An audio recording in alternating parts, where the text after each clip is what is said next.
Hey, Momnesia friends. Thanks so much for joining us again. Here we're sharing our stories from quarantine, the one that we want to remember, as well as the ones we wish we could forget. And today my guest is my bestie, Annie Wood Bell. Thanks, Ann, for coming on. Hey, everybody. Yay. Thank you so much for agreeing to do this. Thanks for having me. For those of you who do not know Annie, she's going to tell you her mom stats. Tell us a little bit about yourself, Annie. So mom stats, I have two girls. I have a 13-year-old Ada and a 7-year-old. She just turned 7 this week. Happy birthday, Junie. Junie, and then I'm married to my husband, James. Awesome. Yeah. And tell us about your professional life. I am, so I have a few different job positions. I am a sole proprietor and I have a private practice. I'm a clinical social worker, and I also do speaking and training, consulting kind of gigs for different organizations and groups. And then I also work for a church called Madison Park Church of God through the Dove Harbor program, where I was a therapist there for 7 years, and that position ended a couple weeks ago, somewhat connected to this COVID-19 time. And then I continue to work with them through the United Way organization, training coaches. So, awesome. Yeah. What kind of coaches are you training? Yeah, so there's a network called the Thrive Network that United Way started, and they provide grant funding to agencies that can then hire people to be coaches, or can give a chunk of hours for people who already work at their agencies to be coaches, to coach people in the community at no cost in financial needs and employment needs, in income supports, which would be things like unemployment benefits that a lot of people are applying for right now, as well as food stamps and TANF and all kinds of other financial supports that people need. And those are such tricky processes. I mean, you definitely need some help navigating that. And so that is such a great resource for the community. Yeah, it's pretty amazing. A lot of times people think there might be a catch to it, or there's not even income guidelines that people have to fall in to have access to those services. It really is open to anybody who might just need some extra help and support. And that's a really cool part of training these coaches, is that it's about relationship building, about collaboration. It's about the people who need these services, that they already have all kinds of resources and abilities and skills. And so the coaches really try to call those out of those people, instead of being the expert that both people are experts. They just bring different resources to the table. Very cool. Yeah. And I know we both are taking on new projects during quarantine. I have loved the mental health toolkit on YouTube. Tell people about that. Yeah, so I was seeing a lot of people during this quarantine time offering their skills and expertise for free, doing art classes online. I know Kylie Larson is one of those people that I know, that we do some of her art classes on Saturdays that she just does through Facebook Live, and artist Sarah, doing online concerts, and my sister has posted a lot of videos of her singing and playing. And so I thought I could do that. And I have thought about doing a YouTube channel for a long time, to just kind of put some of my stuff out there in shorter clips and give people some skills. So I started what's called the Mental Health Toolkit with Annie Wood Bell, and I think I put out 6 or 7 videos now. I put them out weekly on Sunday nights, and they're just that. We use that phrase, mental health toolkit, in the therapy world, of kind of that visual idea of having mental health skills and resources and abilities that we can develop, that we may already have, but just kind of refer to them as that. And so I have kind of 5 to 10 minute videos, depending on the skill I'm teaching, for people to watch. So check that out on YouTube.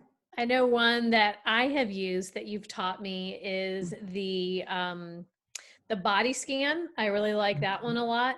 And I really like the square breathing technique. So those are both things that you can immediately put into action during quarantine Uh-huh. time, Yeah. practicing those on a daily basis. So I hope you guys will check out and subscribe to Annie's channel. It's awesome. And I think everybody can, even if you already know some of them, it's always good to practice and keep practicing those skills. So thanks for doing that, Absolutely. Annie. Thanks for being such a great resource to our community. Yeah, I hope so. I have invited you here today to share some stories. Would love to Yeah. hear a story that you either want to remember or one you wish you could forget, about your motherhood journey during this time of quarantine and what that has looked Yeah. like in your household. Yeah. So, do you want me to do one of each or just one? I want you to do whatever you feel comfortable with. Okay. Okay. You So know, I love chatting with you, so I we can stay here all day. People can come and go as they please. so the one I want to remember is kind of like an ongoing story, I would say, during this time. So I was reading an article the other day, and I felt like the one of the people interviewed in it, she brought up that we kind of getting into rhythms can be a good thing, and kind of noticing what rhythm you're in. Mhm. And so, and then I thought about, okay, what rhythms are we in during this quarantine time as a family? Because, like I said, I am still working in some of my positions right now, not all of them, but some. And so that working rhythm looks different than rhythms with my kids, rhythms with my husband, rhythms by myself. And so some really positive rhythms we've gotten into is either daily or weekly times together. And so one of those things has been my youngest daughter has learned to ride her bike. And Fun. we kind of put that goal on her. She didn't name it initially at the beginning. But a sweet part of that experience has been each of us has taken turns working with her. And so Oh, wow. was, yeah, my husband at first. And then because I'm a therapist, I have to lock myself away every day that I do therapy. So at the beginning, he was got her training wheels off and helping her, and then she got a little more confident, and then I was taking turns with her, and then my oldest even took her out those first few days when we needed to both work, and it's just been really sweet. And she's a pro now. I mean, we're going on bike rides almost every day as a family or some combination, and so that has been really good, I think, for all of us. That is awesome. I mean, I don't remember a lot about childhood. Um, I don't know if that has anything to do with my Enneagram orientation toward time. I'm very forward facing. I don't often reflect back much, but my one kind of constant of childhood, especially in Arizona, was bike riding. And that sense of freedom that you get when you are a kid and you can go out and just be on your own and riding in the neighborhood, and what joy that brings. And so I'm Yeah, so excited for Junie, and what yeah, a cool experience during this time when there does not feel like a lot of freedom. It feels yeah, very constrained, very claustrophobic, yeah. and just even that felt sense. You tell me a lot about felt sense, that wind in your hair.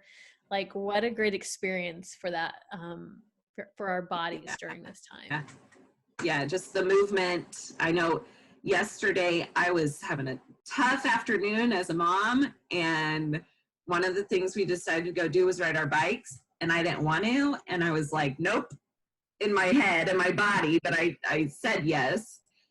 And then after, I felt why I needed that. But most days I want to go, but even when I don't, then about 30 minutes after I get back, I'm like, okay, yep, that's just what I needed. So, Yeah, yeah. for sure. Is there one that you wanted to forget?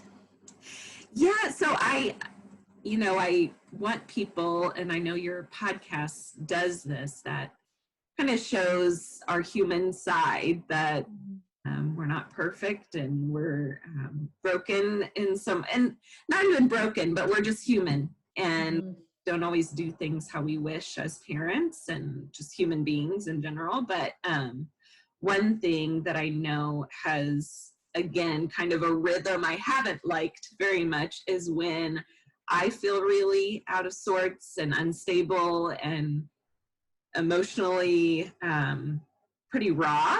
And there have been moments as a mom that I struggle with how I express my anger. I can be a yeller. I can kind of scream and fight and get really mad about things sometimes that are, tiny, like a light that was left on, keeping my youngest awake when my oldest wants to be up, stuff that looking back I think is ridiculous. But just wanting to share with those parents out there that that it is okay to feel really deeply. It's okay to feel really angry. And I know for me, I kind of look back at those moments over the last few weeks where I see how dysregulated I was, and I just lashed out and screamed and slammed or yelled at somebody to stop doing something, accused people of things that may or may not be their fault. And so it's not even that I want to forget it all, but I want to kind of go back to that Annie, 2 weeks ago, that screamed at, her kid, and say, hey, it's okay, take a minute. Like, we all need a minute. Just be quiet and go to a different space. And I know, Julie, you have been somebody who's helped kind of be compassionate towards me and validate, like, this is our first time doing this, and it's okay to be really angry. It's okay to be really upset or out of sorts, and like give yourself a minute instead of lashing out on everybody else. So, yeah. It is amazing how quickly I can snap from being in a good place to just something happening and I just lose it. And it feels like during quarantine that reaction time has sped up even more. And especially like you said, when we're out of those rhythms, if I'm not like consistently trying to go, I've said this in other interviews, go to bed on time, drink water, not gorge on sweets all day long. If I'm not getting outside and exercising, like I just tank quickly. And not that I want to beat myself up or that anybody should beat themselves up when they're not following those steps. But just kind of realizing that connection for me personally, that if I'm not doing those things, my reaction time is like a rocket, and I blow up at my kids, and then I regret it. And then I'm like, dang it. But try again and ask for their forgiveness. So I appreciate you sharing that and letting us know that we're not alone, and that we have to give compassion to ourselves and to others as we're all trying to just figure this out. So maybe not forget, but not dwell on. Yeah, exactly. Validate and recognize your humanity, and kind of use it for better next. Exactly. And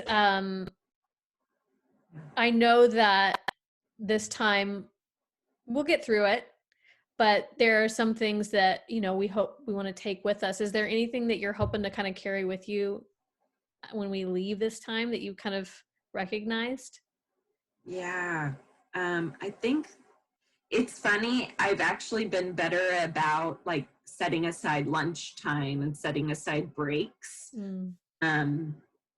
Because I know my kids are 10 feet away from me when I'm doing therapy sessions. And so sometimes it shows up as like guilt and probably more shame, like that I'm not out there with them all the time. But I think it's that like it's so good for me to be able to walk out of my office and then connect and do something different. And it doesn't, I'm in my bedroom in my office, and yet it actually helps divide things up better for me, that it's I work and then I walk to the living room and then I do Legos for 20 minutes. Julie knows I'm not a big fan of Legos. And I love Legos. I'm trying to figure out some kind of like house swap that we could do. Ugh. Oh, the Legos. Yeah. So, but just connecting with my kids, I was going on bike rides almost every day when it's nice out for my lunch break. I would work through lunch, 5-minute, eating, shoveling down food. So that's what I want to take with me, is take the breaks, take a little more time, go for a walk, find ways to connect with my kids, my family, even when they go to school. How can I do that better during the daytime? I don't know what that'll look like, because it will look different, obviously, but trying to carry that with me. Yeah. Awesome. Well, thank you, Annie, for sharing your story. For those of you who maybe haven't checked out the podcast yet, we'd love to invite you to check it out. This is what we do. We share stories. We try and build connections so that you don't feel quite as alone out there in the world, to let you know that there are other moms just like you that are struggling through days and sometimes having really great days, and we can celebrate both of those together. So check it out on your favorite podcast player, either on Apple Podcast or Spotify, or even on YouTube. We started a YouTube channel to post our podcast so that you can have another place to listen if that's your favorite place to be. So make sure to check it out.